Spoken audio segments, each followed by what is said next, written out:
What's up, everybody? Welcome into Tom Curran's Patriots Talk podcast. Alongside is, of course, Phil Perry, and we are going to bring you inside the first few days of Patriots 2021 training camp. Critical year as they bounce back from 7-9, and we have a quarterback battle from which we will bring you the good, the bad, and the kind of ugly. In addition, young guns, who are the players on the rise for the New England Patriots who may start to fill in for this 3.0 version of the dynasty. And, of course, we have the bump and run. Made this up today. It's fresh, it's fast-paced, and it's edgy. It's a whip around on a variety of topics, so hold on to your hats. Phil? Sounds like a great time, Tom. It's going to be a great time. It's time, world champion, and there ain't nothing you can do about it.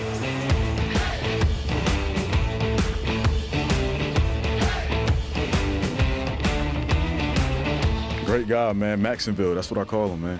Maxonville, he's from Jacksonville, you know what I mean? So I call him Maxonville. But Mac, I'm gonna be honest, man. I didn't expect Mac to have the kind of swagger that he got. You know what I'm saying? Like when I seen him walking on draft day, I was like, oh, you know what I'm saying?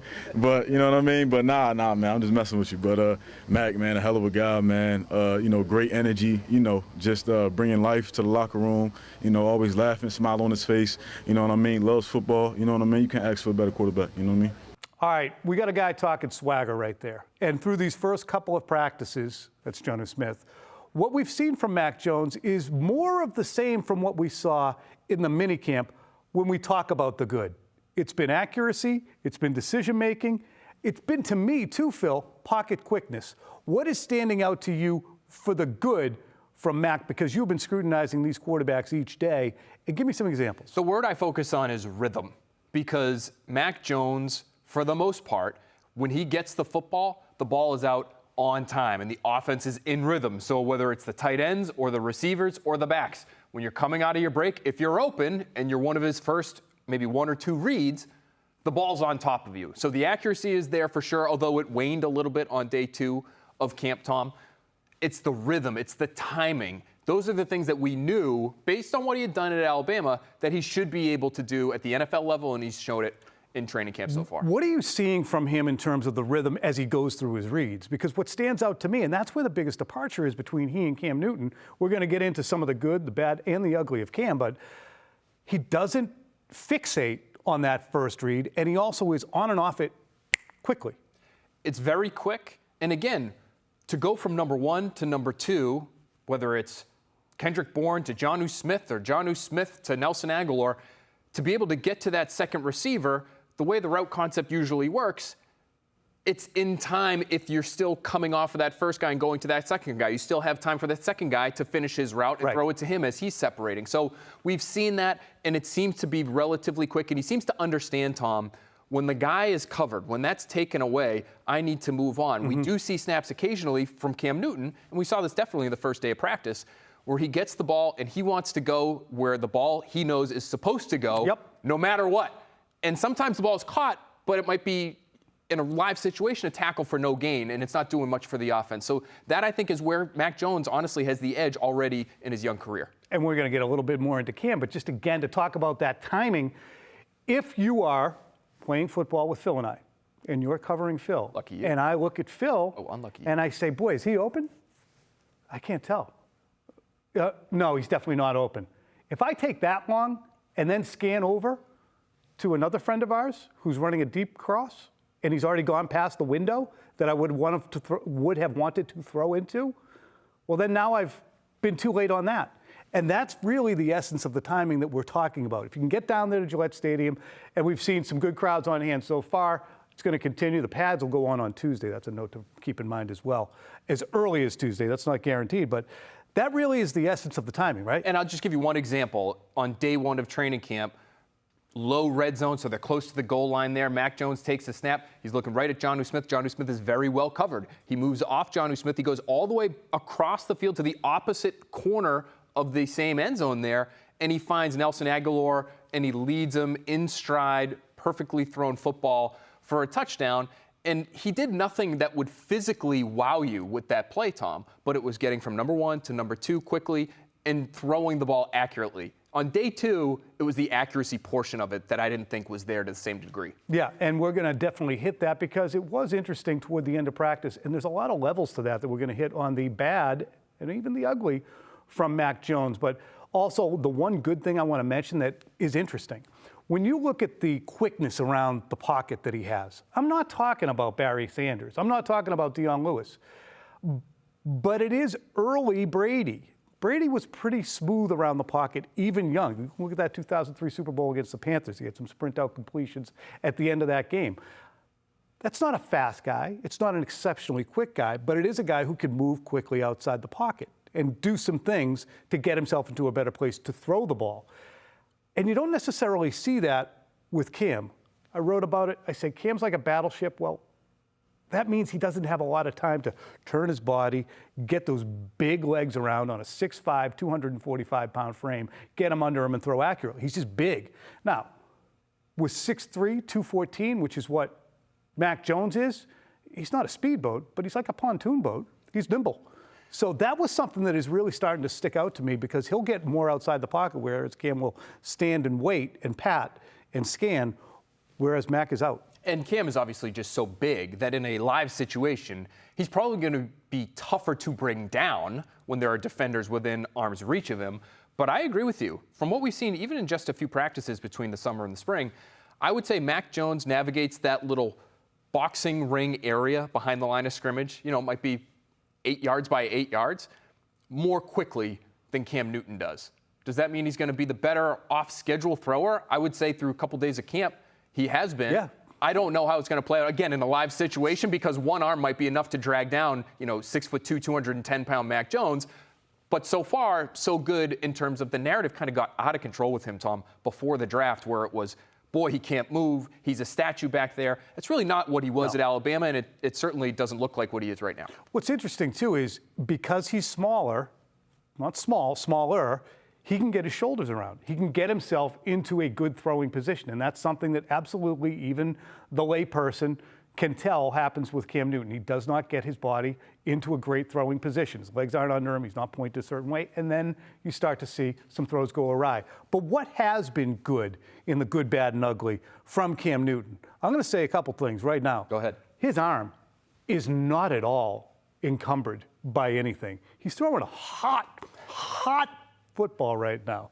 A little too hot, I think, at times. Day one of camp, he fired one off of James White's, forearm or shoulder that ended up being an interception. I thought on day 2 of practice, he had a couple of overthrows, especially down close to the goal line. One to Hunter Henry in particular, seam route. It was just high and hard, and it was well over his head, and Hunter Henry didn't even have a chance. And I think with Cam Newton, we saw this a little bit last year, Tom. It's sort of, he's either going 10 out of 10 in terms of the power meter on his throws, or it's a 1 out of 10 and he's trying to really softly lay in a screen pass or something. And I think on both ends of the spectrum, it can hurt your accuracy. And I think we saw that on both ends of the spectrum last year.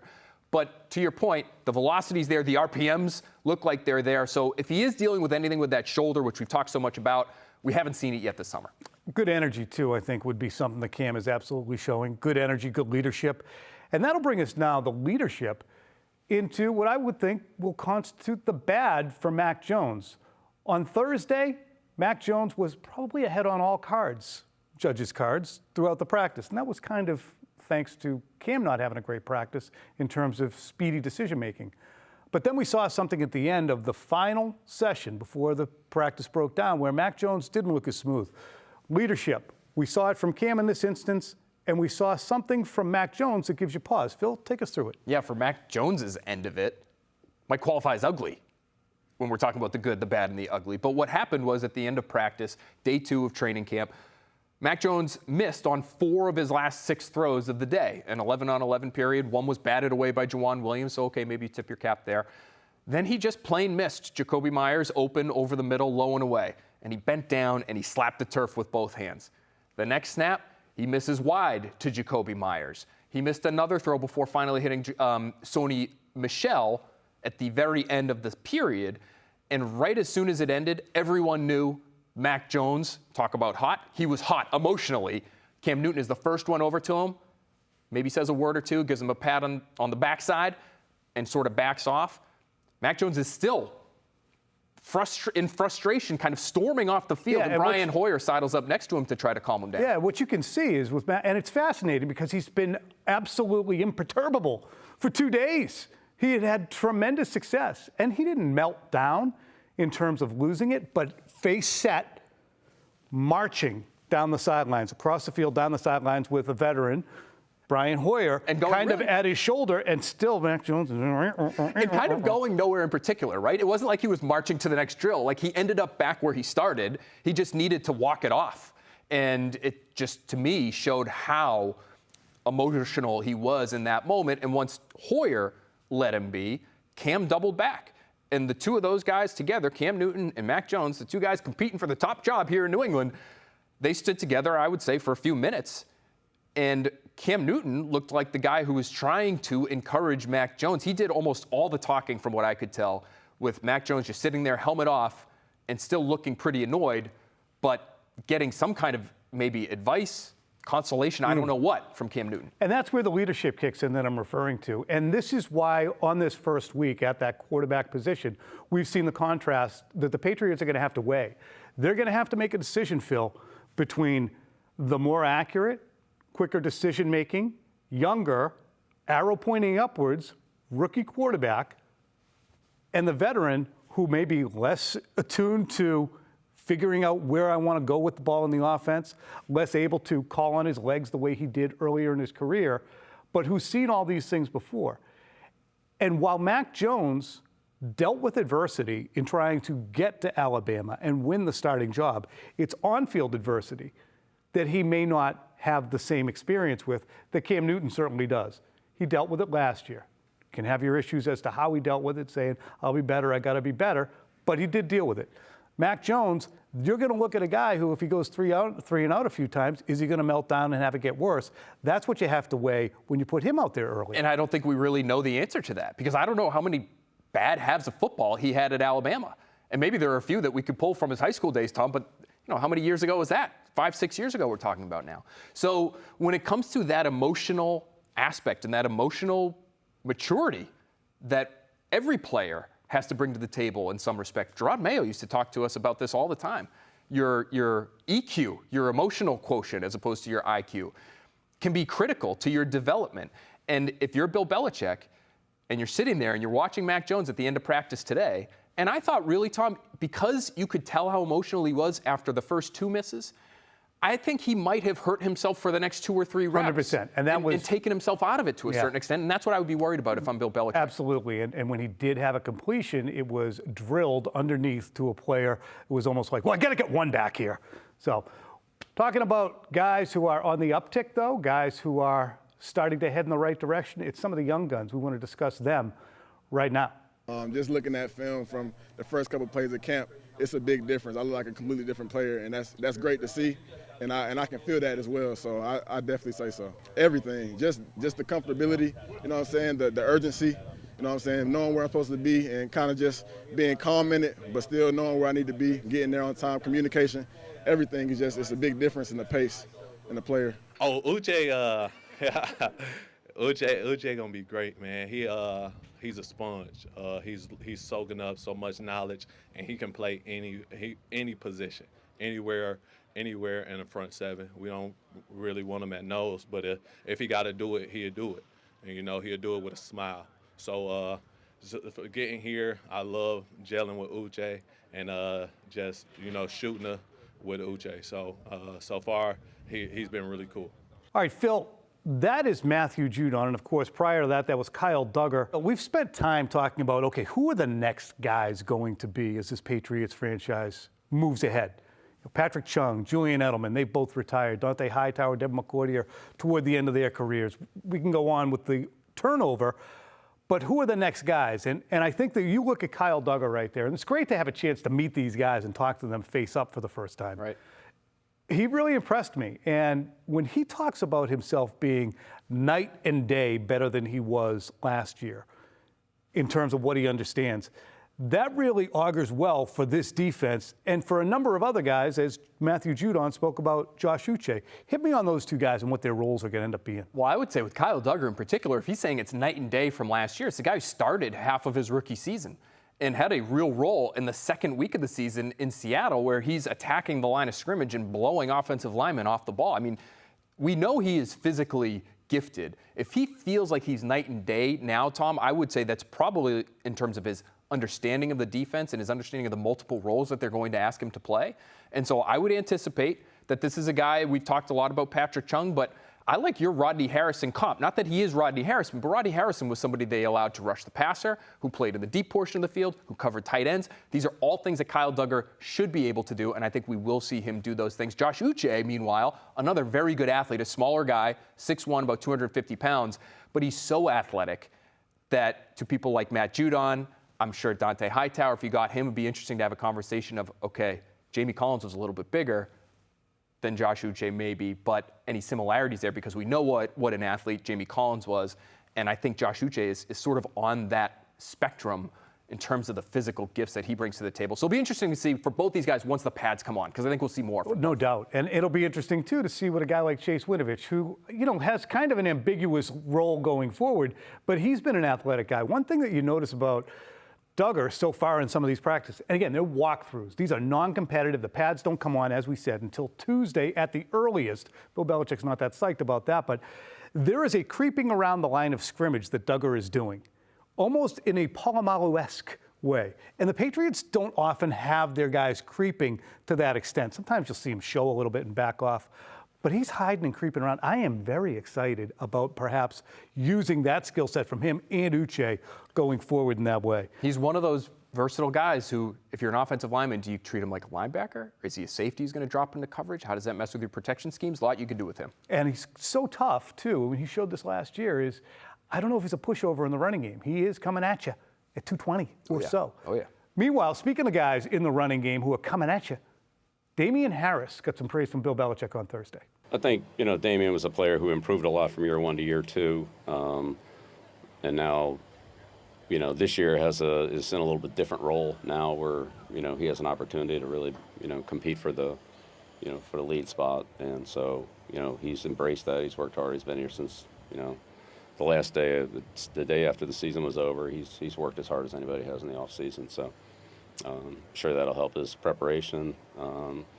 Heading into this camp, and we'll see how he does. But he's worked extremely hard. He's a very dedicated player, and I've been impressed with the commitment that he's shown. So that's the running back, Damian Harris. Tack on two other guys from that offense. It's Jakobi Meyers and Mike Onwenu. These are guys who are really building blocks. And to me, when the pads do come on and this season does begin, all those guys, coupled up with Mac Jones and some other players who've been brought in, that's the future.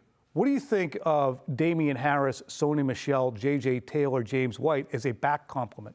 There's a lot going on there, and I think they might end up having a few too many backs, honestly, especially for Ramondre Stevenson, who they drafted in the 4th round, and I would anticipate it's going to be on the active 53-man roster if he's healthy enough. There's too many guys there. There's too many bodies there, and so does that mean Sony Michel is the odd man out? He looked pretty good in sort of a limited role last year, Tom. To me, Damian Harris, I would be excited about him if I'm the Patriots. It sounded like Bill Belichick was, because he looks even a little bit bigger. And if he's as explosive as he was last year, he told 98.5 The Sports Hub after the second training camp practice that his legs actually had gotten bigger, that he hadn't missed a leg day. He was joking around, but I think he was kidding about, or he was not kidding about the size part. So I think he should be their number one. I think they should ride him as long as he's healthy, Tom. That's just been the one question with him, as it's been with Sony Michel, is can he stay on the field? Because he has dealt with injury early in his career. We hit you with this observation earlier this week in our first pod, the emergency pod, of course, that you got hit with on Wednesday. But I want to circle back because Jakobi Meyers is part of a pass-catching group that's way improved from the last few years, including Brady years, because it's got 2 tight ends, and they had 0 before to a large extent, and it's got better wideouts. But Jakobi Meyers, Phil, he might be like a 55, 65 catch guy. He is sure-handed. I don't look to myself. One today we had a drop. One on Thursday. Earlier this week we had a drop. But I just don't find myself saying, wow, Jakobi Meyers really not doing anything. He just understands, to me, I think he just understands how to run routes. Because he doesn't run by people. There was an overthrow that Cam Newton sent his way, and J.C. Jackson was smothering him. I mean, he was there stride for stride. That's not his game. Is that the end zone one? That was the one, down the left sideline. Yep. Ball was headed towards the end zone. That's probably not Jakobi Meyers' game. But Jakobi Meyers did make a catch down the field earlier in the session because, and I was watching him throughout the course of this play, he just, with his release at the line of scrimmage, set up the defensive back, got some leverage, understanding he was going to be going across the field, and Mac Jones hit him in stride for a deep crossing pattern that would have gone for 25, 30 yards maybe. So he's not the most explosive athlete, but he can give you some explosive gains, I think, because he's a pretty savvy player with how he plays a position. Before we get to the much-anticipated bump and run, I want to ask you this question. Jakobi Meyers is undrafted. N'Keal Harry is a first-round draft pick. He's actually shown up in the first 2 days and had a couple good practices despite his trade demand. Does it take the sting away from the swing and miss on Harry when Jakobi Meyers comes in and performs the way he does? Or do you still say, look, man, you just put the flamethrower to a first-round pick? I would lean towards your second answer there. I think the Patriots would too, because they understand the opportunity cost of making that pick and what you missed out on because you made that pick. But that said, you are helped by the fact that you uncovered this diamond in the rough to fill in at the same position and at least give you some depth there. Is Jakobi Meyers now what the Patriots hoped N'Keal Harry would be as a first-round pick, as a big-bodied, outside the numbers, down-the-field contested catch guy? No, he's really not. They're not the same player, but he does give you some depth there where you really needed it. Is Jonnu Smith N'Keal? Kind of. He probably could be in some ways in terms of. No, but it's like they had to go. So they had to go buy Jonnu Smith in some ways. When you think about it, I think Jonnu Smith's acquisition is interesting though because the scheme implications that resulted of that acquisition are now you have two tight ends with Hunter Henry on top of Jonnu Smith. You have multiple contested catch guys. Jonnu Smith as a tight end probably. I think the Patriots expected N'Keal Harry to be able to go down the field a little bit. Okay. I don't know if you're going to be expecting Jonnu Smith to do that all that much. I think they do. We'll find out. We'll find out. I mean, all we have on is helmets, so. Is the plan for pads Monday? When we're allowed to wear them, we'll wear them. There's no guidance yet on what day. The earliest day we could wear them is Tuesday. All right, so that was Bill Belichick registering disappointment with the fact that it's not getting the pads on and hitting each other yet.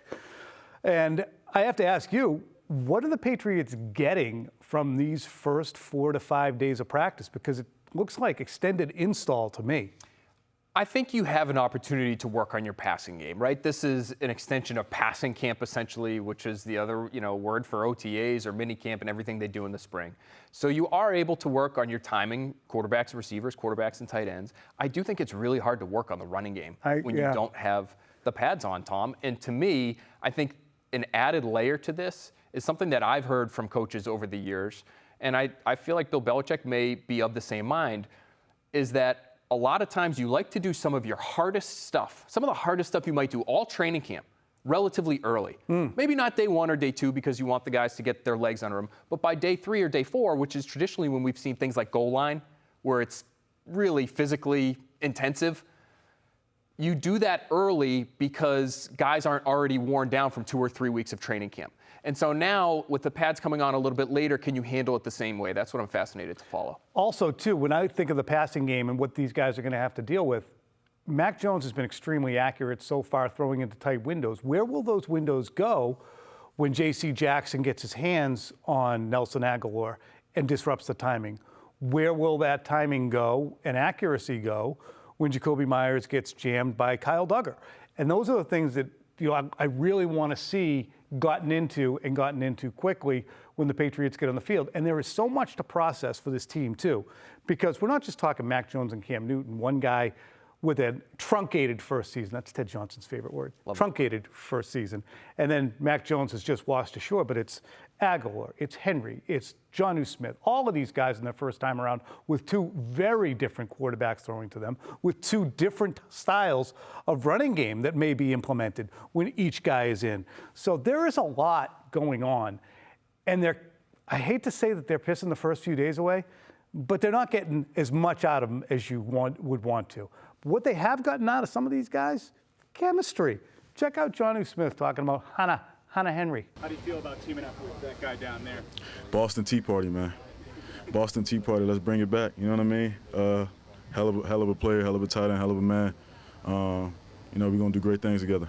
real quick, because we have yet to have a chance to watch these guys, but Hunter Henry, Jonnu Smith out there each time, and better probably than the Ryan Izzo, Matt Lacoste. I would say slightly. Hunter Henry, especially first couple days of training camp practice, really showed up. Several catches, several from Cam Newton, so maybe some chemistry developing there. And just how they're aligned has already interested me, Tom, just through 1 week of practice, where Jonnu Smith, occasionally you see him maybe taking a handoff, Jonnu Smith off the line at times, out wide at times, which is all sort of things that we figured he would be able to do, but just to be able to see him on the field and actually doing it, while Hunter Henry, I would say for the most part, sort of the more traditional inline guy, that's been interesting to me because we know they're going to use both of these guys a lot together. It's just like N'Keal Harry. I told you, Jonnu Smith, N'Keal Harry.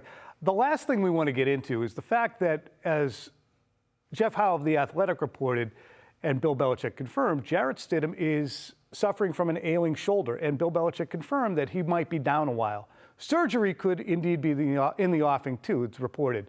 I look at that and say, this might be a situation that has a silver lining for Jarrett Stidham. The reason is this. The third-year quarterback wasn't going to get any meaningful reps, and he is already consigned to either being the third quarterback or cut by the Patriots, or even traded. Well, now, just sit down, don't try and compete for the third job, get better, let the top of the depth chart sort itself out. You'll be on PUP, meaning you might not play until the 6th week of the season. And if you need surgery, you might not play all season. You get a bye year, and then after that, we can either bring you back and you can compete for the backup job or not.